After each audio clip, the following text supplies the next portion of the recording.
हरियाणा चुनाव में करारी हार के बाद कांग्रेस को अपने प्रदर्शन के चलते इंडिया गुट के अपने ही सहयोगी दल समाजवादी पार्टी से झटका लगा है। समाजवादी पार्टी के अध्यक्ष अखिलेश यादव ने उत्तर प्रदेश उपचुनाव के लिए 6 उम्मीदवारों की घोषणा कर दी है, जबकि चुनाव आयोग ने अभी चुनाव की तारीखों की घोषणा तक नहीं की है। एक्स पर एक सोशल मीडिया पोस्ट में समाजवादी पार्टी ने अपने उम्मीदवारों की घोषणा की है।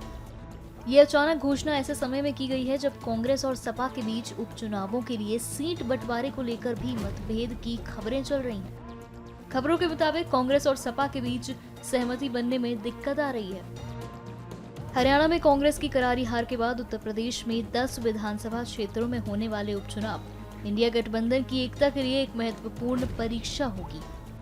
कांग्रेस पार्टी का और कांग्रेस नेतृत्व का बहुत स्पष्ट इसमें मत है कि उत्तर प्रदेश के 10 उपचुनावों में इंडिया गठबंधन के 10 सीटें लड़ेंगे और मिलकर आपसी समन्वय से इन 10 सीटों पर हम विजय हासिल करेंगे। ये हमारा लक्ष्य है। जिस तरह से 6 सीटों का ऐलान हो गया, कहा जा रहा है कि कोई आप लोगों से बातचीत में नहीं, कोई कॉन्फिडेंस में नहीं लिया गया। सच बात है, इसके बारे में जानकारी नहीं है।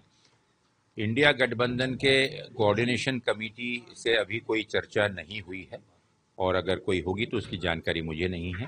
लेकिन कांग्रेस उत्तर प्रदेश कांग्रेस कमेटी की ओर से इन 10 विधानसभाओं में संविधान बचाओ संकल्प सम्मेलन का आयोजन हमने किया है। आज कानपुर में ये 5वां सम्मेलन है और आने वाले दिनों में 14 से 18 तारीख के बीच में अन्य बचे हुए 5 सम्मेलन हैं। काफी अच्छा जोश कार्यकर्ताओं में है और कार्यकर्ताओं के साथ साथ जनता का भी बहुत अच्छा समर्थन प्राप्त हो रहा है।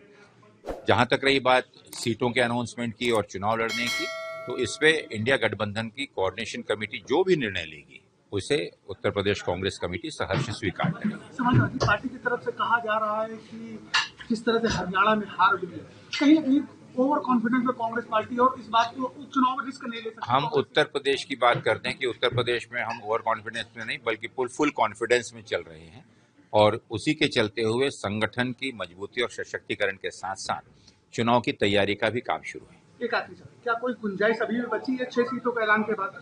संभावनाएं हमेशा आखिर तक रहती हैं, उसे नकारा नहीं जा सकता। जो आज 6 विधानसभा सीटों पर प्रत्याशियों की घोषणा हुई है, उसमें से 5 सीटों पर सपा के विधायक पहले से ही थे और वो उन जगहों पर विधायक सांसद हो गए हैं और एक सीट जो और है वहां लोकसभा चुनाव में समाजवादी पार्टी ने भाजपा को हराने का काम किया था। इन 6 सीटों पर समाजवादी पार्टी भाजपा को से आगे रही है और उनको हराने का काम हुआ है। 4 सीटों बाकी हैं, उसमें कांग्रेस पार्टी से गठबंधन की बातचीत हुई है और हम लोग को विश्वास है कि गठबंधन हो जाएगा। हमारा उद्देश्य है कि भारतीय जनता पार्टी को हराना है और गैर भाजपाई वोटों के बंटवारे को रोकना है। हालांकि कांग्रेस पार्टी ने जम्मू कश्मीर और हरियाणा में सपा को एक भी सीट नहीं दी। अगर हरियाणा में कांग्रेस पार्टी ने सपा और आम आदमी पार्टी से तालमेल कर लिया होता तो आज हरियाणा में इंडिया गठबंधन की सरकार होती। कांग्रेस पार्टी ने सपा को एक सीट नहीं दी और भाजपा को पूरा प्रदेश दे दिया। हम लोग ये चाहते हैं कि उत्तर प्रदेश में 10 विधानसभा सीटों पर भाजपा को हराया जाए और इसके लिए 6 विधानसभाओं में तैयारी के लिए जहां पर सपा चुनाव जीतेगी और जीती थी वहां पर प्रत्याशियों की घोषणा कर दी गई है और 4 विधानसभाओं में बात चल रही है और हमें विश्वास है कि कांग्रेस से गठबंधन हो जाएगा। पर कांग्रेस तो लगातार पार्टी की तरफ से कोई रिस्पांस नहीं आया। देखिए, अगर कोई ऐसा प्रस्ताव भेजेगा जिसका कोई औचित्य नहीं है तो उस पर विचार नहीं होगा।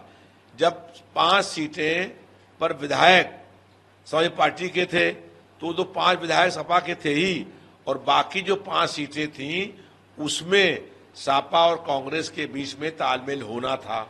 अब अगर 5 पर कांग्रेस मांगेगी तो फिर तालमेल कैसे हो सकता है? तो जो 6 सीटें घोषित कर दी हैं, 4 बाकी हैं और समाजवादी पार्टी के राष्ट्रीय अध्यक्ष माननीय अखिलेश यादव जी से कांग्रेस के नेताओं की और राहुल गांधी जी की वार्ता होगी और विश्वास है कि तालमेल हो जाएगा और 10 सीटों पर हम लोग भाजपा को हराएंगे। हालांकि इन 10 सीटों से जीतने और हारने से कोई सरकार न बनेगी न कोई सरकार हटेगी, लेकिन भाजपा की जालिम सरकार पर जनता का अंकुश कायम हो जाएगा।